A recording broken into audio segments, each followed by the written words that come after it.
গল্পের সুর চ্যানেলে আমি রোমানা নূপুর এখন আপনাদের পড়ে শোনাব নরেন্দ্রনাথ মিত্রের লেখা একটি গল্প মুখোশ। এবারকার ইন্ডাস্ট্রিয়াল এক্সিবিশনে গিয়েছিলেন কল্যাণদা? শিল্পরসিক বন্ধু অসিত গুপ্তের ফ্ল্যাটে বসে সেদিন সন্ধেবেলায় গল্প করছিলাম। অসিত আর জয়া দুজনেরই গল্পের সাহিত্যে বেশ অনুরাগ। জয়া নিজেও ছবি আঁকে, বাটিকের কাজ করে। অসিতের আছে অল্প স্বল্প সঙ্গীত চর্চা। সবচেয়ে সুন্দর ওদের গৃহসজ্জা। ওরা দুখানি ঘরের এই ফ্ল্যাটটিকে ভারী সুন্দর করে সাজিয়ে রাখে। আসবাবপত্রের বাহুল্য নেই, কিন্তু জানলার পর্দা, চেয়ারের কুশন, বইয়ের র্যাক, আলমারি সব কিছুর মধ্যেই একটি পরিচ্ছন্ন রুচিবোধের পরিচয় আছে। আমি বললাম, না, আর্ট এক্সিবিশনে গিয়েছিলাম, ইন্ডাস্ট্রিয়ালে আর যাওয়া হয়নি। বাইরের এক্সিবিশনের কি দরকার? তোমাদের এখানে এলে মনে হয় একটি কলাক্ষেত্রে এসেছি। ভালোবেসে বিয়ে অনেকেই করে, কিন্তু ভালোবেসে এমন করে বসবাস করতে পারে কজনে? দুজনে লজ্জিত হলো। অসিত বলল, কি যে বলেন। জয়া বলল, আপনার সব বাড়াবাড়ি। ওদের লজ্জাটুকু উপভোগ করলাম। বয়সে যদিও ওরা এখন আর তরুণ তরুণী নয়। অসিতের বয়স 40-এর কাছাকাছি, জয়াও মধ্য 30-এ। দেখলে অবশ্য তা মনে হয় না। দুজনেই যৌবনের রূপ, লাবণ্য আর অন্তরের প্রসন্নতা জানি না কোন মন্ত্র বলে আয়ত্তে রেখেছে। অসিত আবার সেই এক্সিবিশনের কথায় ফিরে গেল। এবারকার মেলা থেকে জয়া কিছু পর্দার কাপড় আর শাড়ি কিনেছে। আমি কি কিনেছি জানেন? হেসে বললাম, কি কিনেছ? একটা মুখোশ। মুখোশ? কই দেখি। অসিত উঠে গিয়ে তাকের উপর থেকে একটি মুখোশ নামিয়ে আনল। সুন্দর একটি দেবী প্রতিমার মুখ, বিশালাক্ষী ত্রিনয়নী। অসিত নিজেই ব্যাখ্যা করে শোনাতে লাগল এই রমণীয় শিল্প বস্তুটির কারুকর্ম। পুরুলিয়ার কারিগরদের হাতের কাজ, কাগজের মণ্ডের উপর তৈরি, ভারী হালকা। আরও অনেক সুন্দর সুন্দর মুখোশ উঠেছিল জানেন। হাতে টাকা ছিল না, থাকলে আরও কয়েকটা কিনে আনতাম। জয়া বলল, ভাগ্যিস ছিল না। আমি গম্ভীরভাবে বললাম, সত্যি অসিত, তুমি বড় বেরসিকের কাজ করে ফেলেছ। মুখোশই যদি কিনবে, একটা রাক্ষস খক্ষসের মুখোশ কিনলেই হতো। যা এনেছ তার চেয়ে সুন্দর মুখ তো তোমার ঘরেই আছে। জয়া লজ্জিত হয়ে বলল, আহা। তারপর মুখ তুলে বলল, আপনি যাই স্তবস্তুতি করতে পারেন কল্যাণদা, তাতেই মুখোশও কথা বলে উঠবে, বলবে কি বর চাও। অসিত বলল, ভালো করে লক্ষ্য করে দেখুন, এ একেবারে দেবীর মুখ।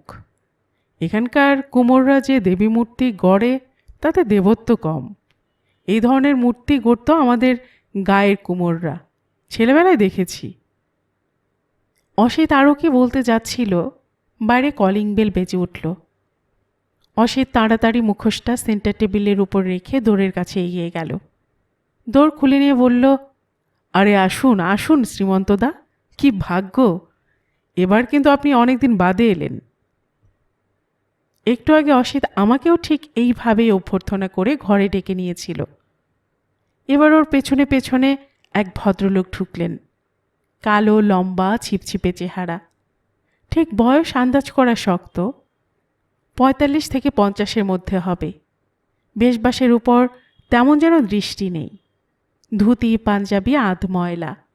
লম্বাটে ধরনের মুখ, একটু যেন বেশিই লম্বা, কেমন যেন অস্বাভাবিক লাগে। ডান গালে খানিকটা পোড়া দাগের মতো। একটু পরে বুঝতে পারলাম ওটা জট। দাগটা প্রথম দৃষ্টিতে একটা অস্বস্তির অনুভূতি জাগায়। শ্রীমন্তবাবু আমার সামনের বেতের চেয়ারটায় বসলেন। তাকে দেখে সঙ্গে সঙ্গে জয়া তার চেয়ার ছেড়ে উঠে দাঁড়িয়েছে। শ্রীমন্তবাবু বললেন, আবার তুমি উঠলে কেন? তুমিও বসো। জয়া মৃদু হেসে বলল, বসছি শ্রীমন্তদা, আরেকটা চেয়ার নিয়ে আসছি। তার আগে বলুন আপনি কি খাবেন। চা না কফি? আমরা তো এইমাত্র কফি খেলাম। শ্রীমন্তবাবু বললেন, আমি কোনো ব্যাপারেই মনস্থির করতে পারিনি। আইদার অর দেখলে ঘাবড়ে যাই। যা দেবে দাও, কিছু না দিলেও ক্ষতি নেই। জয়া বলল, সে কি কথা? আপনার কোনো ক্ষতি নেই, কিন্তু কিছু না দিতে পারলে আমাদের। শ্রীমন্তবাবু একটু হেসে বললেন, অকল্যাণ? জয়া বলল, অকল্যাণ টকল্যাণ নয়। আপনি কিছু না খেলে আমাদের খুব খারাপ লাগবে, আমরা দুঃখ পাব। শ্রীমন্তবাবু বললেন, তাহলে আনো, আমি স্বেচ্ছায় কাউকে দুঃখ দিতে চাইনি। জয়া এরপর স্মিত মুখে পাশের ঘরে চলে গেল। শ্রীমন্তবাবু হঠাৎ অসিতের দিকে চেয়ে বললেন, তুমি আমার সঙ্গে ওর পরিচয় করিয়ে দাওনি। আমার অবশ্য পরিচয় দেওয়ার মতো কিছু নেই, কিন্তু ওর থাকতেও পারে। তোমার এখানে যারা আসেন তারা তো প্রায়ই সব গণ্যমান্য। অসিত লজ্জিত হয়ে বলল, ওহো, আপনাদের ইন্ট্রোডিউস করিয়ে দেওয়া হয়নি। আমার পরেই মনে হলো। কল্যাণদা, ইনি হলেন শ্রীমন্তবাবু, শিল্প সাহিত্য সঙ্গীতের সমজদার। একসময় নিজেও গাইতেন। শ্রীমন্তবাবু বাধা দিয়ে বললেন, ওসব বাদ দাও, ওসব গতকালের কথা। অসিত আমারও যথারীতি পরিচয় দিল। শ্রীমন্তবাবু বললেন, নমস্কার নমস্কার। একসময় আপনার লেখাটেখা পড়েছি, তারপর বহুকাল লেখাপড়ার সঙ্গে কোনো সম্পর্ক নেই। বলতে পারেন কোনো ব্যাপারের সঙ্গেই তেমন সম্পর্ক নেই, একেবারে নিঃসম্পর্ক। তবে সম্পর্ক রাখার বাসনাটুকু আছে, সেই হয়েছে জ্বালা। কিন্তু আপনাদের আলাপ আলোচনায় বোধহয় বাধা দিলাম। কি নিয়ে কথা হচ্ছিল আপনাদের? হেসে বললাম, অত কিছু গুরুতর বিষয় নয়। অসিত একটা মুখোশ কিনেছে, তাই দেখছিলাম। শ্রীমন্তবাবু উত্তেজিত হয়ে বললেন, মুখোশ? দেখি দেখি। টেবিলের উপরই মুখোশটা ছিল। তিনি সাগ্রহে সেটা তুলে নিয়ে চেয়ে দেখে বললেন, বাহ, বেশ, কিন্তু এ তো মেয়েদের মুখোশ। একটা পুরুষের মুখোশ এনো তো আমার জন্য, পুরুষের মতো পুরুষ। অসিত মৃদু হেসে বলল, বেশ তো, আনবো। শ্রীমন্তবাবু বললেন, হ্যাঁ, এনো। মজা দেখেছ? মেয়েদের আমরা যতই ভালোবাসি, তাদের গয়নাগাটি আমরা পরতে চাইনি, তাদের সাজসজ্জা আমরা নিতে চাইনি। যদিও দাড়ি গোঁফ কামাই, কিন্তু রোজ লিপস্টিক মাখিনি। আমরা তাদের পুরুষ হয়ে ভালোবাসি। মেয়েরাও তাই। কোনো মেয়ে যত দীপ্তিময়ী হোক, তাকে যদি বলো তোমার ঢংটা পুরুষালী, সে রাগ করবে, দুঃখ পাবে। জয়া প্লেটে করে খাবার নিয়ে এলো, ডিমের পোচ, বিস্কুট, সেই সঙ্গে কফি। আমাকে বাদ দিয়ে গল্প বলছেন শ্রীমন্তদা? শ্রীমন্তবাবু বললেন, তাই কি হয়? তোমাকে বাদ দিয়ে কি গল্প জমে? তারপর খাবারের প্লেট আর কফির কাপ দুই টেনে নিলেন। তার খাওয়ার ধরন দেখে মনে হলো মুখে লাজ থাকলেও তার পেটে খিদে আছে। জয়া তার পাশে সুদৃশ্য একটা মোড়া টেনে নিয়ে বসল, যেন ব্রত কথা শুনছে। শ্রীমন্তবাবু তার দিকে তাকিয়ে একটু হেসে বললেন, এবার গল্প জমবে। পেটে কিছু না পড়লে কি আর মুখে কথা ফোটে? জয়া বলল, শ্রীমন্তদা, আপনাকে আরও কিছু এনে দিই তাহলে। জয়া উঠতে যাচ্ছিল, শ্রীমন্তবাবু হাত ধরে তাকে ফের বসিয়ে দিয়ে বললেন, স্থির হয়ে বসো, দরকার হলে চেয়ে নেব। আজকাল আমি বুদ্ধদেব হয়ে গেছি। সুজাতাদের কাছে পরমান্ন ছাড়া আর কিছু চাইনি। বুদ্ধদেব অবশ্য না চাইতেই পেয়েছিলেন, সবাই কি তা পায়? জয়া আবদারের ভঙ্গিতে বলল, আপনি যা বলছিলেন তাই বলুন, আসল কথাটা আপনি এড়িয়ে যাচ্ছেন। শ্রীমন্তবাবু বললেন, আসল কথা? একটি নকল মুখের কথাই তো হচ্ছিল। জানো, ছেলেবেলা থেকেই মুখোশ আমাকে আকর্ষণ করত। একবার কালী পুজোর সময় আমাদের পাড়ার ছেলেরা মুখোশ পরে নেচেছিল, কিন্তু আমি তখন অনেক ছোট ছিলাম। দূরে বসে নাচ দেখবার পারমিশন পেয়েছি, নাচবার পারমিশন পাইনি। তারপর বড় হয়ে মুখোশের গল্প পড়েছি, লোকে মুখোশ পরে ডাকাতি করে, এইসব গল্প। রংচঙে মুখোশ আমার মনে রোমান্টিক ভাবের উদ্রেক করত। রোমিও জুলিয়েটের সাথে মুখোশ পরে দেখা করতে গিয়েছিল। জুলিয়েট যে জীবনে একেবারে আসেনি তা নয়, কিন্তু আমি বিনা মুখোশেই দেখা সাক্ষাৎ করেছি। সুযোগ সুবিধে হলে রং বেরঙের মুখোশ আমি নাড়াচাড়া করতাম, কচিত কখনো মুখের কাছে এনে আবার সরিয়ে ফেলতাম। মুখোশ আমি মনে মনেই পড়তাম বেশি, ইন্দ্র চন্দ্র বরুণের মুখোশ। আমার মুখোশ সুন্দর নয়, একটি সুন্দর মুখের কল্পনা করতাম। কিন্তু এসব প্রথম জীবনের যৌবন স্বপ্ন। যে ঘটনা বলতে যাচ্ছি তা মাত্র বছর 2 আগের। নানা অফিস ঘুরে টুরে আমি তখন ভেনাস অ্যাডভার্টাইজিংয়ে ঢুকেছি। খুব বড় নয়, মাঝারি ধরনের অফিস। পার্টি জুটি আনতে হয়, কপিও লিখি, কোরেসপন্ডেন্সও করি। মাইনে যা পাই কোনো রকমের সংসার চলে যায়। বেশ চলছিল।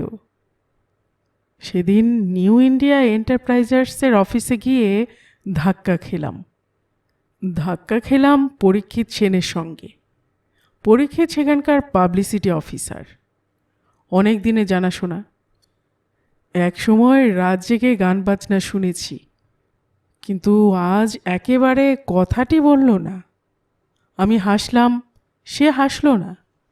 আমি ডাকলাম, সে শুনতেই পেল না।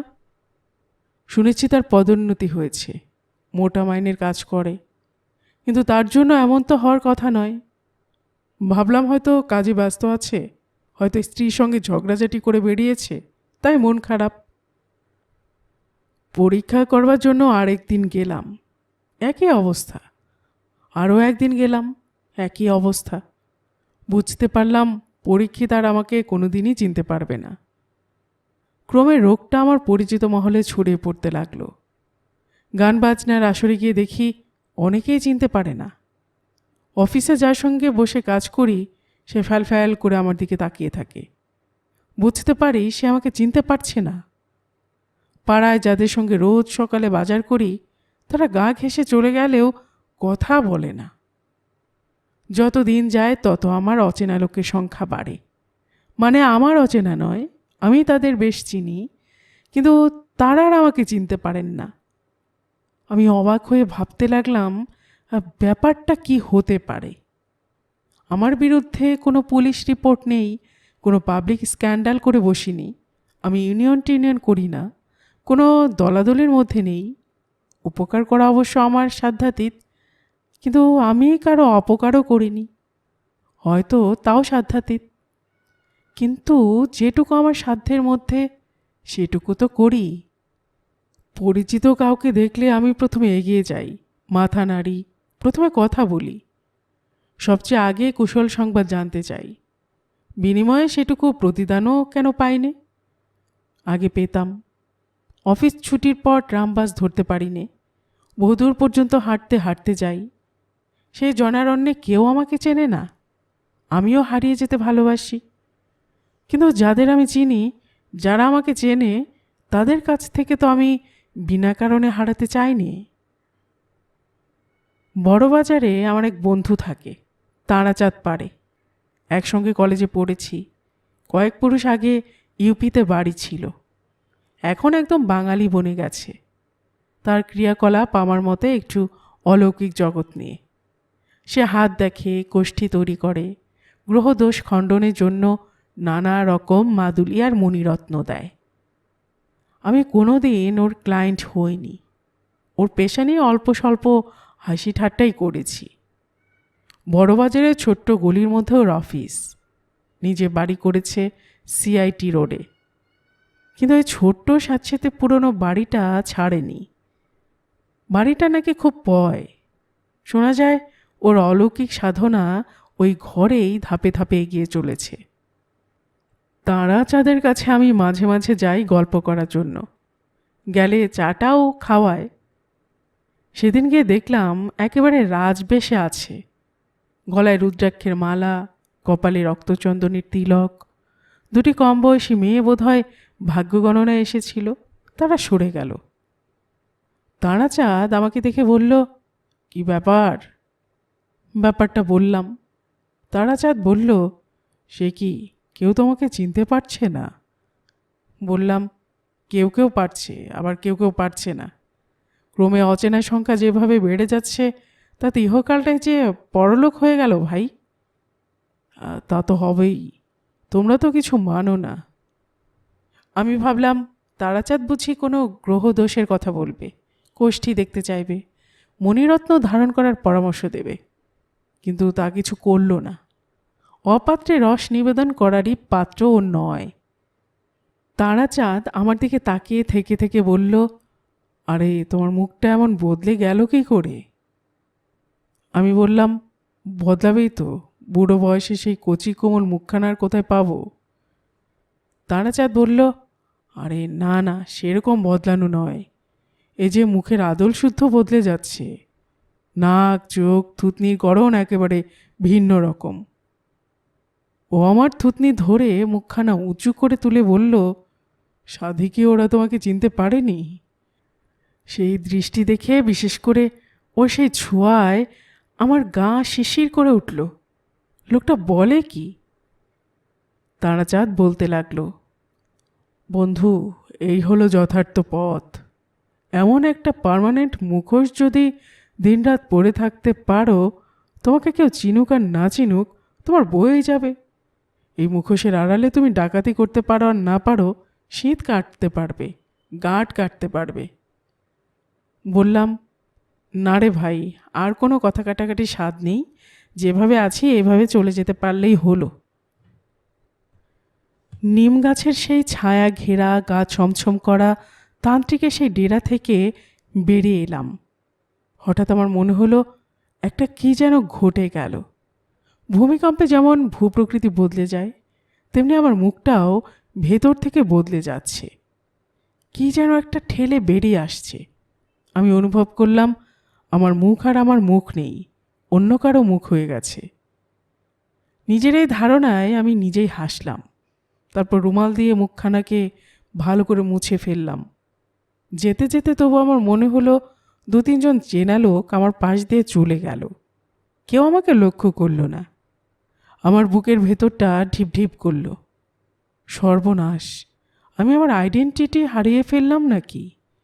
মানুষকে তো মানুষ তার মুখ দেখেই চেনে। মনের দিকে তাকায় আর কজন?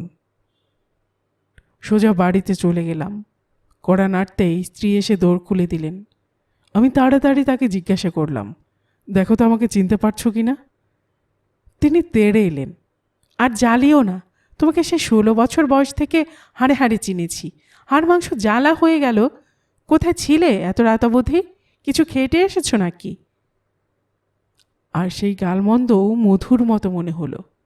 আশ্বস্ত হলাম আমার আইডেন্টিটি একেবারে যায়নি। আমাকে শনাক্ত করবার জন্য ঘরে একজন অন্তত আছেন। কিন্তু সেই লেডি ওঝা তো সবসময় সঙ্গে থাকেন না। গাঁটছড়া খুলে বাইরে আমাকে রোজই বেরোতে হয়। আর সঙ্গে সঙ্গে দুখানি অদৃশ্য হাত একটি অলৌকিক বস্তু আমার মুখে এঁটে দিয়ে চলে যায়। আমার চেনা দুনিয়া আমার কাছ থেকে কমই আড়ালে থাকে। যে দুনিয়াকে আমি দেখি, সে দুনিয়া আমার সম্বন্ধে একান্ত উদাসীন, নির্বিকার। বুঝতে পারি সেই অলৌকিক মুখোশটিরই এই কাণ্ড, যেটা আমার মুখে জন্মের মতো এঁটে রয়েছে, তা খোলবার উপায় নেই। শ্রীমন্তবাবু কথা শেষ করে সেই দেবী প্রতিমার মুখোশটি জয়ার মুখে হঠাৎ পরিয়ে দিয়ে সকৌতুকে তাকিয়ে তাকিয়ে দেখতে লাগলেন।